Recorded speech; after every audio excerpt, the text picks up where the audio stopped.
हाँ जी, अज साडा काम है साडे कोल खिड़की का पर्दा है असीं प्लस्तर करना है और साडे कोल इत्थे ना मोटर है ना पानी है। ठीक है, एवं तो सारा कुछ जगह बनी है। साडे कोल जगह बनी है, असीं खिड़की का पर्दा प्लस्तर करना है, इसनूं तराई करनी है। साडे कोल पानी इत्थे नहीं है, मौजूद नहीं है, क्योंकि मोटर थल्ले पैप नहीं है, सारी छत्ती है। ये असीं किस तरह तराई करनी है, की तरीका कार है, और तुहानूं चैक कराने हैं साडी तराई किस तरह होवेगी और साडा फर्श किस तरह बचेगा। असीं यह बनाया बोतल का डब्बा और यह साडे कोल बाल्टी च पानी है। ठीक हो गया।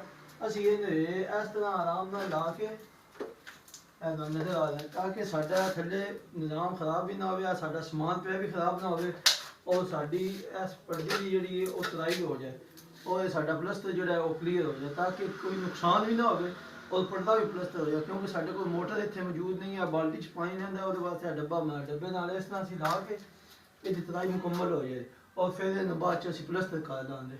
ओके हो गया।